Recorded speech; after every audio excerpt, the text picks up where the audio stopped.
Third class. এর আগে আমরা দুইটা ক্লাস নিছি। অবস্থান ভেক্টর সম্পর্কে মনে হয় জানো। রাফি মনে হয় লাস্ট দিন ক্লাস করো নাই, রেকর্ডিং কি দেখছো? জি ভাইয়া দেখছি। ওকে, তাহলে 10 নম্বর অঙ্কটা পড়ো। এবিসিডি চারটা বিন্দুর অবস্থান ভেক্টর এবিসিডি অবস্থান ভেক্টরকে এভাবে প্রকাশ করে। এবিসিডি সমান্তরিক হবে যদি আর কেবল যদি বি মাইনাস এ আর সি মাইনাস ডি সমান হয়। তো একটা শর্ত দেওয়া আছে, তাহলে এই শর্তে এটা একটা সামান্তরিক হবে, সেটা আমাকে প্রুফ করতে হবে। তো প্রথমত আমি একটা সামান্তরিক আঁকবো। 10 নম্বর।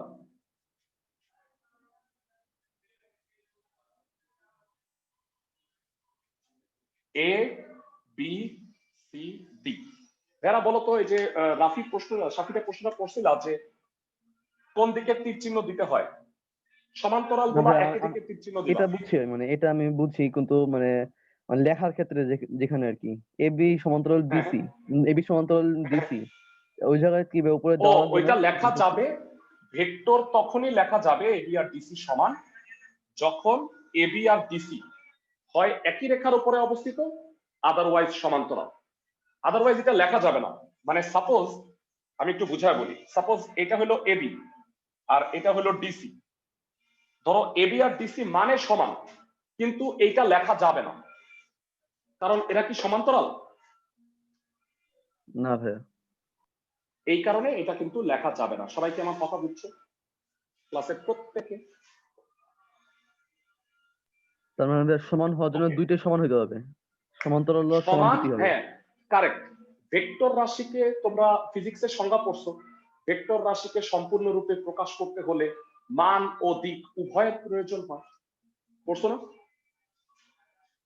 জি ভাইয়া। অনেক স্যারের ভাষ্য হইল অবস্থান ভেক্টর নাকি দেখায় দিতে হবে।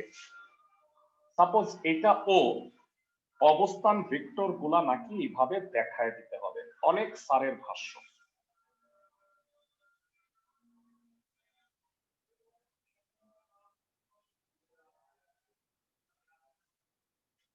আমার মতে এটা ম্যান্ডেটরি না।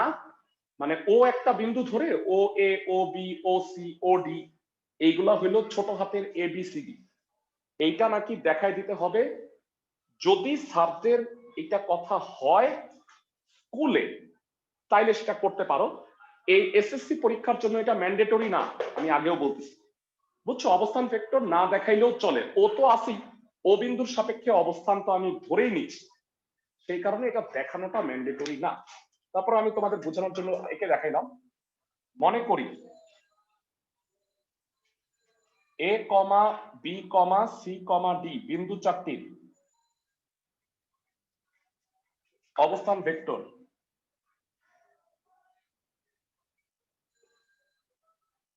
যথাক্রমে এ বি সি ডি। তোমরা একটা কথা মনে রাখবা যে আসলে 12 অধ্যায় থেকে কোশ্চেন কিন্তু সম্পূর্ণ সৃজনশীল আসবে না। মানে ভেক্টর থেকে সম্পূর্ণ সৃজনশীল আসে না। 11 অথবা 12 অথবা 12 অথবা 13, যার যেই দুইটা আছে এটা মিলায় আসে। তো সেন্ট্রাল গভর্নমেন্ট গার্লসে মনে হয় 11 আছে আর 12 আছে, তাহলে 11-12 মিলায় আসবে। আর ফয়জুর রহমানের মনে হয় তিনটাই আছে নাকি, 11, 12, 13। জি ভাইয়া তিনটাই আছে। তাহলে এটা দুইটা মিলায় আসতে পারে আর কি, যে কোনো দুইটা মিলায় কোশ্চেনটা আসে। হ্যাঁ, আমাদের তো পরীক্ষাই হয় না। পরীক্ষা তো হবে, তাই না? মানে সাপোজ এখন না হইলো 10-এ তো আশা করতেছি পরীক্ষা হবে। কত বছর বন্ধ থাকবে তোমাদের? আমি ধরে নিচ্ছি মার্চে স্কুল খুলবে, বুঝছো? মানে ফেব্রুয়ারি পর্যন্ত শীত দেখে, শীতে যদি কোনো ব্যাপক ঝামেলা না হয়, তাহলে গভর্নমেন্ট মার্চে স্কুল খুলে দিবে। তোমরা এই প্রিপারেশন নিয়ে পড়াশোনা করো, বুঝছো আমার কথা? জি ভাইয়া। প্রমাণ করতে হবে যে গভর্নমেন্টও প্রেসারে আছে, কিন্তু তারপরেও খুলতে পারতেছে না কেন? কারণ খুললে তো আসলে ঝামেলা যদি হয় তাহলে গভর্নমেন্টের একটা বড় বদনাম হবে। প্রমাণ করতে হবে যে এ বি সি ডি একটি সামান্তরিক হবে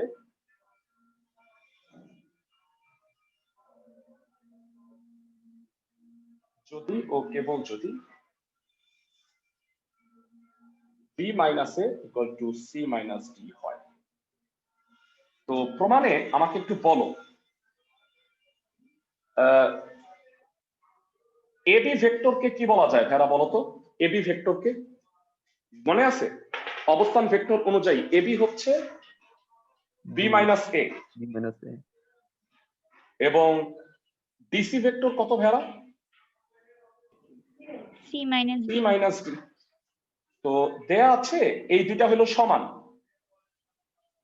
B minus A equal to C minus D. তাহলে এখান থেকে আমরা বলতে পারি AB vector equal to DC vector. ভেড়া, এইটাই একটু আগে আজকে আলোচনা করলাম। বলো দুইটা ভেক্টর কখন সমান লেখা যায়? যখন তাদের ধারক রেখা একই অথবা সমান্তরাল হয়। ভেরি গুড, এবি ও ডিসি এর ধারক রেখা একই বা সমান্তরাল। কিন্তু চিত্র থেকে তাদের ধারক রেখা কি এক? কিন্তু তাদের ধারক রেখা এক নয়। তার মানে কি? এবি সমান্তরাল ডিসি। আর ভেড়া, এটা যেহেতু স্কেলার ভেক্টর সমান, এটা কি স্কেলার সমান লেখা যায় না ভেড়া? এটাকে কি আমি স্কেলার সমান লিখতে পারবো? জি ভাইয়া। এখন modulus of AB equal to modulus of DC, তার মানে এবি আর ডিসি সমান ও সমান্তরাল। অনুরূপ ভাবে প্রমাণ করা যায়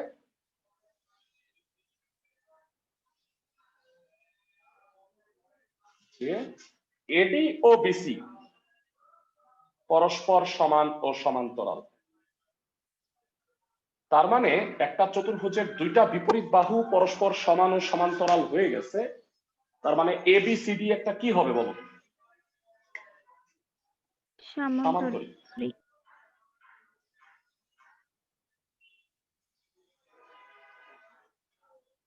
আশা করি সবাই ম্যাথটা বুঝতে পারছো, একদম সহজ অঙ্ক।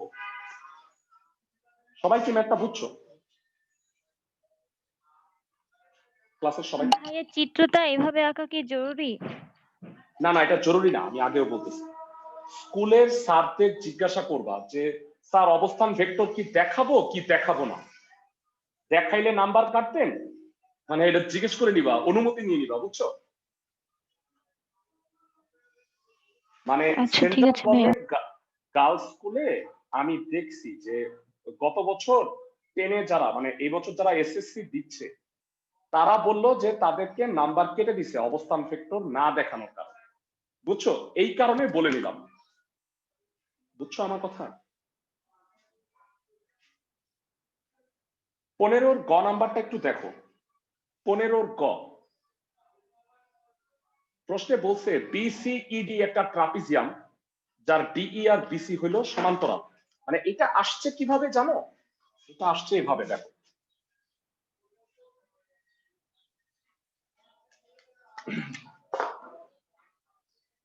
পনেরো এর গ, এবিসি ত্রিভুজ ছিল, এর এই দুটা হলো সমান্তরাল, মানে এবি আর এসি এর মধ্যবিন্দু হলো ডি আর ই। তো ডিই বিসি হলো সমান্তরিক, আমি এটাকে প্রপারলি আঁকি।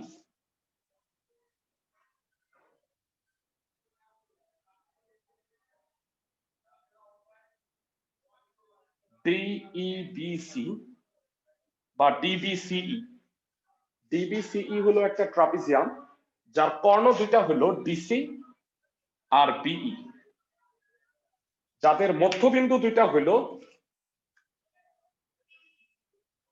M R N.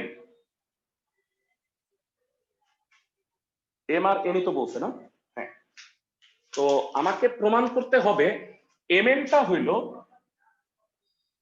এমএনটা হচ্ছে ডিই আর বিসি এর সমান্তরাল আর তাদের বিয়োগ ফলের অর্ধেক। সবাই কি বুঝতে পারতেছো যে এইটাই সেই 14 নম্বর ম্যাথটা? সমান্তরাল গুলা একই দিকে দিবা আর বাকিগুলা দিবা উল্টা, এটা যদি নিচে দাও এটা ওইদিকে দিবা। তীর চিহ্ন গুলা কি সবাই বুঝতে পারছো? আর এগুলা দিবা অ্যালফাবেটিক্যালি। সবাই কি তীর চিহ্নগুলো বুঝতে পারছো? জি ভাইয়া। ওকে, তো এবারে বিশেষ নির্বাচনটা দেখো। যারা করাই দিচ্ছি কেন, এগুলা যেগুলো আমি করাই দিতেছি যারা এগুলাই কিন্তু এক্সামে আসবে। ভালো করে শুনে রাখো যারা 7, 8, 9 এই ম্যাথ গুলা অফিসিয়ালি বাদ দিয়ে দিতে পারো। এখান থেকে ভেক্টর জ্যামিতি এগুলো কখনোই আসবে না। শুধুমাত্র যারা তোমরা একটা কাজ করবা এমসিকিউ এর জন্য, ভালো করে আমার কথা শুনো। আমার বই অনুযায়ী আমি দেখতে পাচ্ছি আমারটা তো পুরনো বই, আচ্ছা নতুন বইয়ের নাম্বারটা বলবি। নতুন বই অনুযায়ী ভেক্টরের জন্য তোমরা 270 পেজ 71 পেজ হতে 271 হতে 280 এই পেজ গুলাতে ভেক্টরের বিভিন্ন বিধির কথা বলা আছে। 271 থেকে 280 এটা একবার মনোযোগ দিয়ে অন্য কালি দিয়ে দাগায় দাগায় রিডিং করবা। কোন লাইন যদি তোমার মনে হয় যে এটা একটু বুঝার আছে, এখান থেকে এমসিকিউ কিন্তু পরীক্ষায় আসে। আমি কি বুঝাইতে পারতেছি ক্লাসের সবাইকে? বইয়ের এমসিকিউ গুলো যদিও আমি সলভ করাই দিব, কিন্তু তোমরা এই পেজ গুলা অবশ্যই রিডিং করবা। সবাইকে আমার কথা বুঝছো? জি ভাইয়া। সবাই ওকে ফাইন। সো এখানে যেটা বলছে মনে করি কর্ণগুলো কি একই দিকে দিব? কর্ণগুলো সাইন একই দিকে না, মানে অ্যালফাবেটিক্যালি দাও, বিই সিডি। বুঝছো আমার কথা? ভাইয়া ক্লাসে মাত্র 2 জন কেন? ক্লাস করে না তো রেগুলার পোলাপান, কি করব?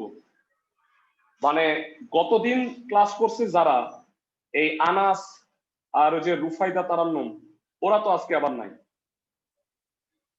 এখন ভাই এই গতদিন টাইমটা আবার কি ভাই খেলার সময় ভাই? আমি মাত্র খেলে আসলাম ব্যাডমিন্টন, এই জন্য ভাই আমাদের খেলার সময়, দুপুর একটা খেলার সময় নাকি দুপুর একটা খাওয়ার সময় বললে আমি তাও মানে নিতাম, খেলার সময় হয় কিভাবে? আচ্ছা যাই হোক, মনে করি ডিবিসিই ট্রাপিজিয়াম, যাই হোক রেকর্ডিং দিয়ে দিচ্ছি, রেকর্ডিংও দেখে নিতে পারবা চাইলে, এর চেয়ে বেশি কিছু করার নাই তো আমার।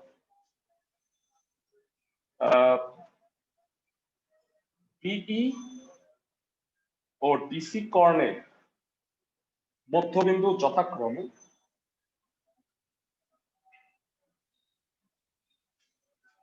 M N, M comma N যোগ করি, ভেক্টর পদ্ধতিতে প্রমাণ করতে হবে যে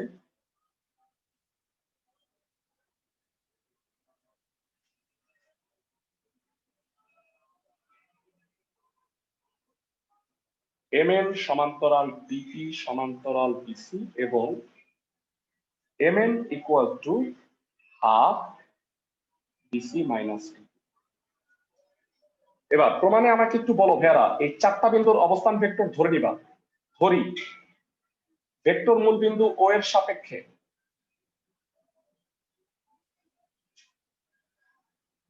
ভেক্টর মূল বিন্দু ও এর সাপেক্ষে বিসিডিই বিন্দুর অবস্থান ভেক্টর কত হবে?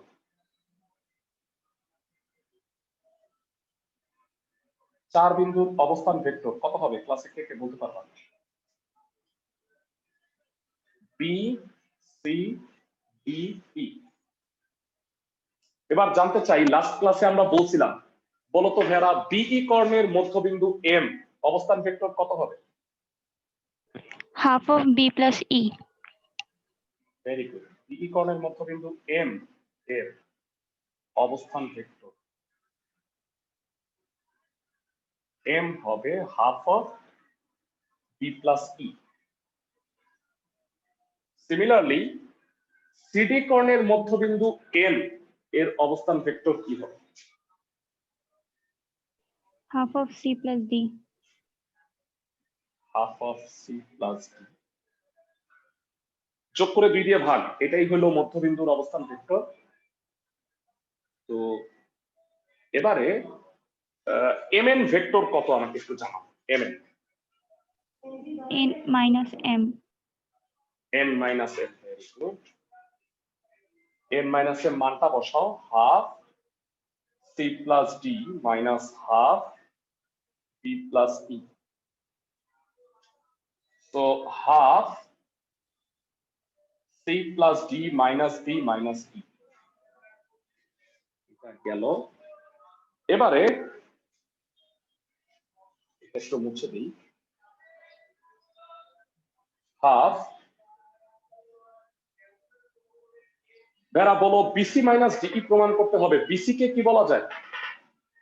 বিসি কে C minus B, c minus b. আর ডিই কে বলা যায় ই মাইনাস ডি। সবাই কি বুঝছো? এটা দেখে মিলাই নিছি, দেখো অটোমেটিক্যালি মিলেও গেছে। তাহলে হাফ বিসি মাইনাস ডিই হইল, তাই যদি হয়ে থাকে বাকিটুকু লেখাটা মনে হয় খুবই ইজি। কি হবে বলো তো ভাইরা? বাকিটুকু লেখা এখানে লিখি। তার মানে mn ডিই আর বিসি এর ধারক রেখা একই বা সমান্তরাল, কিন্তু তাদের ধারক রেখা কি এক? সমান্তরাল। এক নয়। সুতরাং mn সমান্তরাল ডিই সমান্তরাল বিসি। আর আমি যদি পরমাণ চিহ্ন নেই, modulus of mn half modulus of BC minus modulus of D. তাহলে এটা হবে mn equal to half BC minus DE. ক্লাসের সবাই কি বুঝতে পারছো? এখানে পাশে লিখে দিতে পারেন। প্রমাণটা কি বুঝছো? সাফি কি বুঝতে পারছো প্রমাণটা? জি ভাইয়া। ওকে, সো এই এই প্রমাণগুলা কিন্তু বিশেষ করে আমি তোমাকে বলে দিই ফেরা, এই দুইটা যে সৃজনশীল আছে পরীক্ষার সময় কিন্তু হুবহু চলে আসতে পারে। যদি ভেক্টর থেকে একটা সৃজনশীল দিয়ে দেয় পুরোপুরি, তাহলে এই দুইটা হুবহু উঠায় দেওয়ার চান্স আছে, কারণ এরকম মিল আসলে তুমি কোনোটাই খুঁজে পাবা না। ভেড়া এরপরে আমি যেটা করব, উদাহরণ 5 নাম্বারটা করাই দিব, কারণ তুমি এটা আমার মতো করে করবা। সবাই কি বুঝতেছো ক্লাসের সবাই? জি ভাইয়া। উদাহরণের মধ্যে 4 নাম্বার 5 নাম্বার এই দুইটা খুবই ইম্পর্টেন্ট। 4 নাম্বারটা তো ঠিক আছে, আমি তোমাকে 5 নাম্বারটা করাই দিচ্ছি। বইয়ের মতো না করে এটা আমার মতো করে করবা। অবস্থান ভেক্টর দিয়ে করলে এটা সহজ হয়। প্রশ্নে বলছে যে একটা যে কোনো চতুর্ভুজ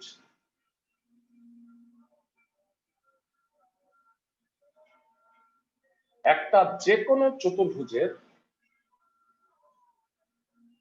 মধ্যবিন্দুগুলো যোগ করলে একটা সামান্তরিক উৎপন্ন হয়। সাপোজ 4টা মধ্যবিন্দু বের করি, পি কিউ আর এস।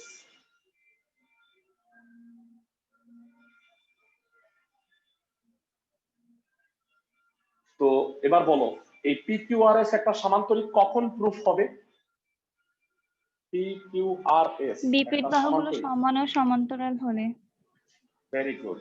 তার মানে পি কিউ ইকুয়াল টু যদি এস আর অথবা P S equal to Q R প্রমাণ করতে পারি তাইলেই হবে।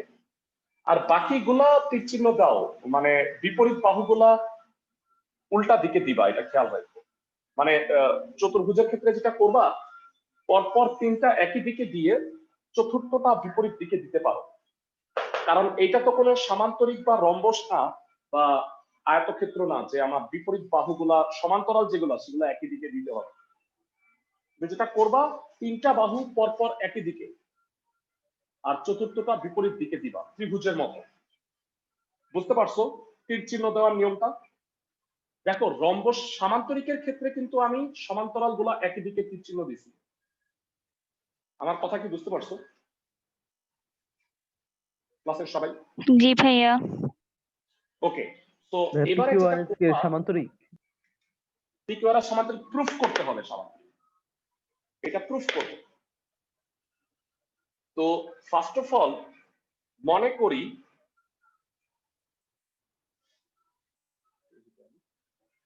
করি ABCD চতুর্ভুজে AB BC CD AD বাহুর মধ্যবিন্দু যথাক্রমে PQRS দাঁড়ি P, Q, Q, R, R, S আর S, P যোগ করি, ভেক্টর পদ্ধতিতে প্রমাণ করতে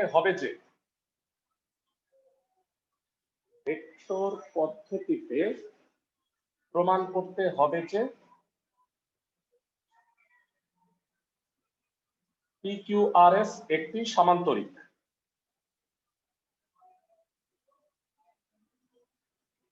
এবার প্রমাণ, ভেক্টর মূলবিন্দু ধরি লিখব, ভেক্টর মূলবিন্দু ও এর সাপেক্ষে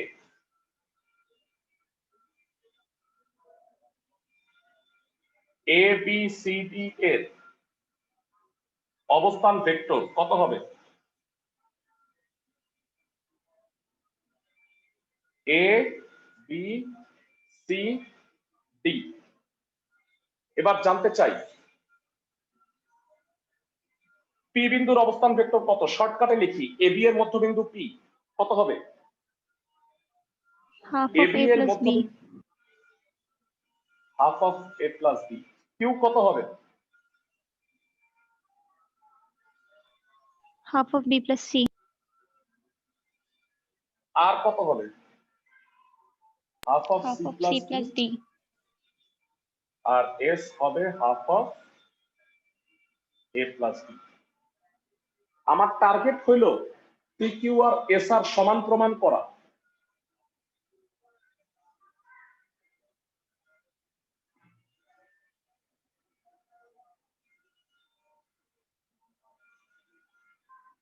এখন আমাকে বলো PQ ভেক্টর কত হবে? ক্লাসে কে বলতে পারবা? PQ Q minus P. Q minus P half B plus C minus half A plus B। হাফ কমন নিলে একবারে বলো কত হয়? BB কাটা C মাইনাস A। RS কত হবে ভেড়া? S minus R। S হইল হাফ, সরি SR হবে, সরি SR দিতে হবে, R মাইনাস S। তো R মাইনাস S হচ্ছে half of C plus D minus half of A plus D। এখানেও হাফ কমন নিলে C মাইনাস A হয়। কে বলতে পারবা? চিত্র দেখে বলো PQ আর SR কত কত সমান না? দেখে বলো। জি ভাইয়া। ভেরা PQ আর SR সমান হওয়ার আর মনে হয় লেখার দরকার নেই। PQ আর SR সমান হওয়ার অর্থ কি? ধারক রেখা এক হয় অথবা সমান্তরাল। হ্যাঁ, তার মানে এক না, তার মানে সমান্তরাল, আর মডুলাস দিলে সমান হয়ে যাবে। তার মানে PQ আর SR হলো সমান ও সমান্তরাল। অনুরূপ ভাবে প্রমাণ করা যায় QR আর PSও সমান ও সমান্তরাল। তাহলে PQRS কি জিনিস? সামান্তরিক। বিপরীত বাহু দুইটা সমান ও সমান্তরাল হইলে সামান্তরিক হয়ে যায়। বাকি কথাগুলা কি লিখতে পারবা? একই জিনিস 3-4 বার লিখছি আমি।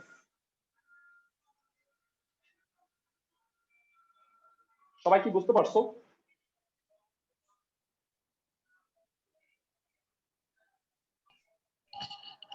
আমি একটু লিখে দেই, আমার মনে হয় তাইলে মানে প্রবলেমটা থাকবে না। তো তুমি এরপরে লিখবা যে পিকিউ ও এসআর এর ধারক রেখা একই বা সমান্তরাল, কিন্তু তাদের ধারক রেখা এক নয়।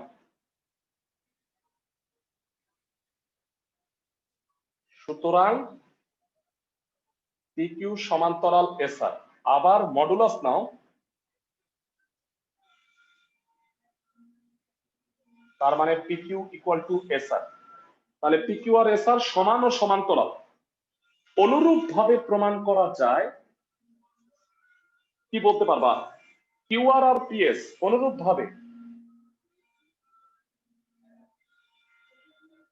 কিউআর ও পিএস সমান ও সমান্তরাল। তার মানে পিকিউআরএস কি? পিকিউআরএস একটি সমান্তরিক। এরা অনুশীলনীর পাশাপাশি এই উদাহরণটা খুবই ইম্পর্টেন্ট। সবাই কি বুঝতে পারছো ম্যাথটা? ক্লাসের সবাই জি ক্লাসের ভাইয়া। সবাই কি ম্যাথটা বুঝছো? এরা ভালো করে এই ম্যাথটা একটু দেখে নিও, কারণ এটা পরীক্ষায় আসে। খুবই ইম্পর্টেন্ট একটা ম্যাথ। একটু সিকিউ গুলা করে ফেলছি, এমসিকিউ গুলা একটু দেখবো। এরা বলো, 1 নাম্বার এমসিকিউ, এবি আর ডিসি সমান্তরাল, AB equal to M into DC লেখা যায়?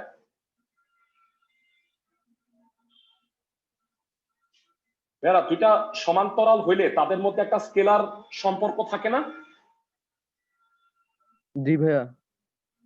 কিন্তু সমান্তরাল হইলে কি সমান হবে? না ভাইয়া।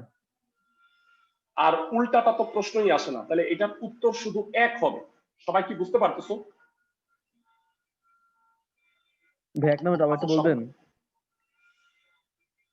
আমরা ফার্স্ট ক্লাসে বলছিলাম দুইটা ভেক্টর যদি সমান্তরাল হয় তাহলে তাদের মধ্যে একটা স্কেলার সম্পর্ক থাকে, মনে আছে? এ জি ভাইয়া। ইকুয়াল টু এম বি কখন লেখা যায়? যখন দুইটা ভেক্টর সমান্তরাল অথবা একই ধারক রেখায় অবস্থিত। তোমার মনে আছে? জি ভাইয়া। 2 নাম্বারটা বল। দুইটা ভেক্টর যদি সমান্তরাল হয় তাহলে এদের যোগের ক্ষেত্রে সামান্তরিক বৃদ্ধি প্রযোজ্য। এরা সামান্তরিক বিধি কি সেটা তোমাদের একটু জানতে হবে। সামান্তরিক বিধিটা একটু জানাই দিই। তোমরা ওই যে আমি তোমাদের ফার্স্টে বলছি না যে 271 থেকে 80 পেজ পর্যন্ত রিডিং করতে হবে। ত্রিভুজ বিধি তো বলছি, সামান্তরিক বিধিটা বলা হয়নি। একটু বলে দিই, এখান থেকে শুধু এমসিকিউ আসতে পারবে। ইন্টারমিডিয়েটে যখন তোমরা উঠবা সামান্তরিক বিধি দিয়ে ম্যাথ আছে। সামান্তরিক বিধিটা হইল, ভালো করে শুনো, ও বিন্দু থেকে সাপোজ দুইটা বল কাজ করতেছে, এই বরাবর একটা পি আর এই বরাবর কিউ। সামান্তরিক বিধি বলে যদি কোনো বিন্দুতে ক্রিয়ারত দুইটি ভেক্টরকে সামান্তরিকের সন্নিহিত বাহু হিসেবে চিহ্নিত করা যায়, তবে ওই বিন্দুগামী সামান্তরিকের কর্ণ ভেক্টর দ্বয়ের লব্ধি নির্দেশ করে। লব্ধি মানে যোগফল। ভাইয়া আমাকে বলো, আর ভেক্টরটাকে কি পি প্লাস কিউ বলা যায়? দেখো তো ভাইয়া, এটা যদি কিউ হয় এইটা কি কিউ না? বলো তো, মান সমান আর সমান্তরাল বলা যায়? জি ভাইয়া। তাহলে ত্রিভুজ বিধি অনুযায়ী P plus Q equal to কি আর না? আমি কি ঠিক লিখছি? জি ভাইয়া। সামান্তরিক বিধিটা আবার বলি, যদি কোনো বিন্দুতে ও বিন্দুতে ক্রিয়ারত দুইটি ভেক্টর মানে ও এ আর ও বি বরাবর পি আর কিউ দুইটি ভেক্টরকে সামান্তরিকের সন্নিহিত বাহু হিসেবে সূচিত করা যায়, তবে ওই বিন্দুগামী ও বিন্দুগামী সামান্তরিকের কর্ণ ও সি ভেক্টর দ্বয়ের লব্ধি নির্দেশ করে, মানে যোগফল নির্দেশ করে। সামান্তরিক সূত্রটা কি সবাই বুঝতে পারছো? আরো সহজে বুঝাবো, আরো সুন্দর একটা উদাহরণ দিয়ে বুঝাই। সাপোজ এইখানে তুমি দাঁড়ায় আছো, তোমাকে এট এ টাইম দুইটা লাথি দেওয়া হলো, একটা ও এ বরাবর আরেকটা ওবি বরাবর, একই সাথে দুইটা লাথি, দুই লাথি খেয়ে তুমি এই বরাবর উইরা যাবা। সবাই কি কথা বুঝছো? দুইটা লাথি একই সাথে প্রয়োগ করলে তুমি এই বরাবর যাবা, এদিকেও যাবা না ওইদিকেও যাবা না। বুঝতে পারছো আমার কথা? জি ভাইয়া। লব্ধি বলতে মিলিত প্রভাব বুঝায়। ভেরা বলতো ভেক্টর রাশিগুলা কি কি? ভেক্টর রাশিগুলো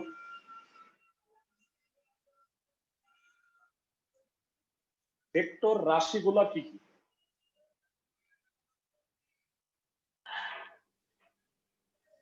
এটা জানো? সরণ, বেগ, ওজন, ত্বরণ, বল, তড়িৎ তীব্রতা, চৌম্বক তীব্রতা ইত্যাদি ছোটবেলায় মুখস্থ করছিলাম আমি। স্কেলার রাশিগুলো হইলো কাজ, শক্তি, সময়, তাপমাত্রা। দৈর্ঘ্য, ভর, দ্রুতি, কাজ, শক্তি, সময়, তাপমাত্রা। আর ভেক্টর রাশিগুলো হচ্ছে সরণ, বেগ, ওজন, বল, ত্বরণ, তড়িৎ তীব্রতা, চৌম্বক তীব্রতা। এগুলো যাই হোক, এগুলো তোমাদের ফিজিক্সে মুখস্থ করার কথা। আমাকে বলো ভেরা, দুইটা বল সমান্তরাল হইলে তাদের যোগের ক্ষেত্রে সামান্তরিক বিধি প্রযোজ্য হয়? মানে দুইটা সমান্তরাল বল, এইটাকে যোগের ক্ষেত্রে সামান্তরিক বিধি কি প্রযোজ্য হয়?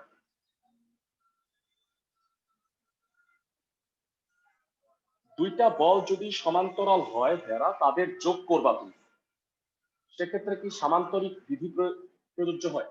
না ভাইয়া। ভেরা, সামান্তরিক বিধি কখন প্রযোজ্য বলতো? দুইটা বল যখন একই তল থেকে ছড়ায়, তাই না? জি ভাইয়া। তো এদের যোগের ক্ষেত্রে কি ত্রিভুজ বিধি করা যাবে?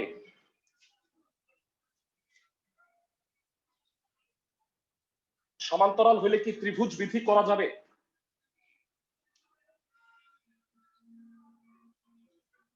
না, এটাও না। আর বলছে এদের মধ্যে একটি স্কেলার সম্পর্ক বিদ্যমান। সমান্তরাল হইলে কি স্কেলার সম্পর্ক বিদ্যমান হয় না? জি ভাইয়া।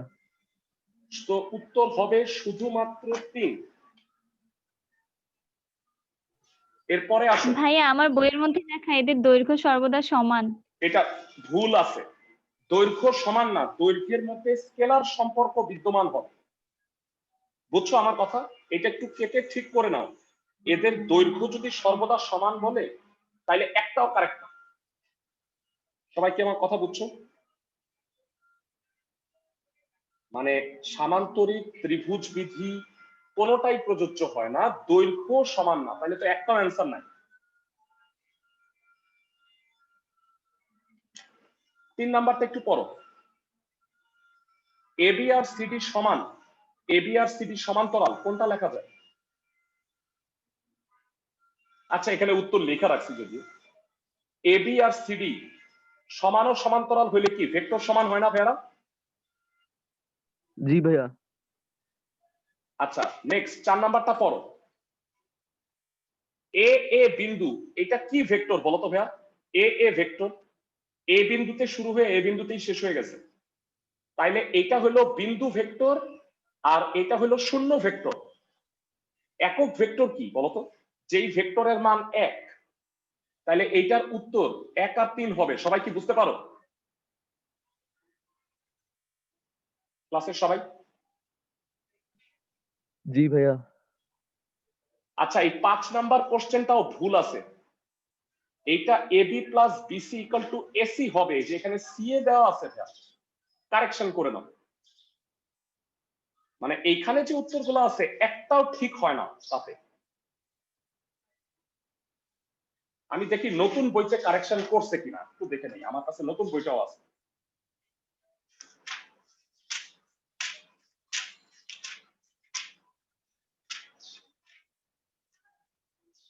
না, নতুন বইতেও ভুল। যারা এটাকে এসি করে নাও তাইলে ঠিক আছে উত্তরটা। সবাই কি বুঝতে পারতেছো ক্লাসের সবাই? জি ভাইয়া। ওকে, তো আমাদের মোটামুটি ভেক্টর চ্যাপ্টারটা শেষ হয়ে গেল। ভেক্টর চ্যাপ্টার থেকে এই যে অনুশীলনীর যে 7, 8, 9 ম্যাথগুলো আছে এগুলা বিধির অঙ্ক, এগুলা চাইলে তুমি বাদ দিতে পারো, ভাইয়া এগুলো করা লাগবে না। মানে 7, 8, 9 নির্দ্বিধায় বাদ দিতে পারো, কোশ্চেন আসে না। তুমি যেগুলো পড়বা 6, 10 থেকে 16 আর উদাহরণ বলে দিচ্ছি 2 থেকে 5। উদাহরণের 1 নাম্বারটাও ভেক্টর বিধি, তো বিধি থেকে কোশ্চেন আসে না, শুধু এমসিকিউ আসতে পারে। এই কারণে তোমরা 271 থেকে 280 পেজ রিডিং পড়বা।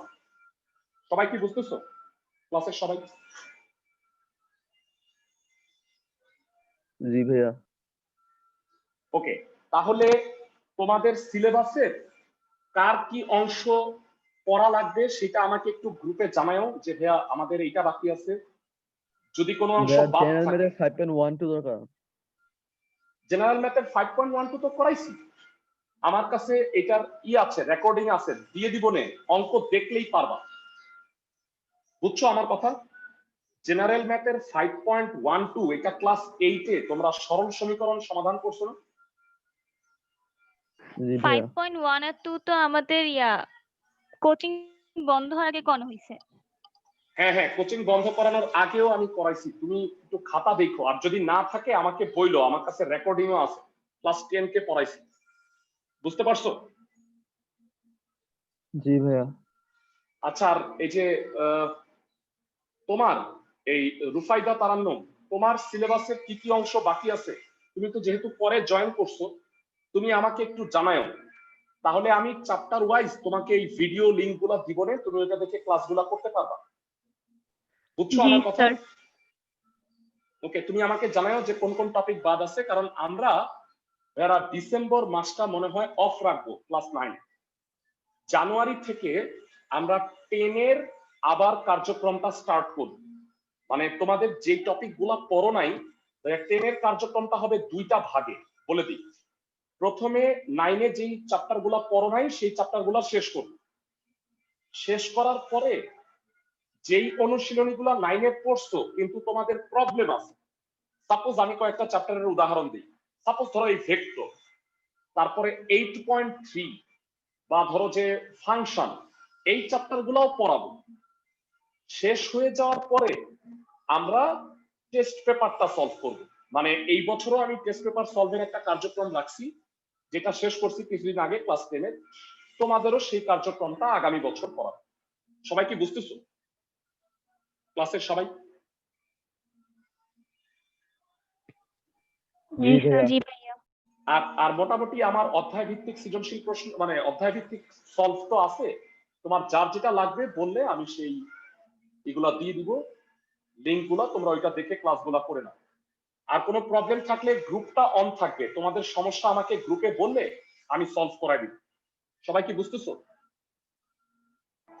ভাইয়া আমার চ্যাপ্টার 1.2 টাই তো লাগবে ফাংশন ভিডিওটা। আয়ামেতে জি ভাইয়া। ফাংশন আছে, হ্যাঁ। গ্রুপে আছে, আমি দিয়ে দিব না তোমাকে। তোমরা সবাই করো কি, আচ্ছা। তোমাদের জিমেইল আইডি আমাকে পাঠাও, মেসেঞ্জারে জিমেইল আইডিটা দিয়ে দিও, আমি চ্যাপ্টার ওয়াইজ দিয়ে দিব কোনটা লাগবে, আর চ্যাপ্টারটা মেনশন করো যে এই চ্যাপ্টার লাগবে আমার। ঠিক আছে?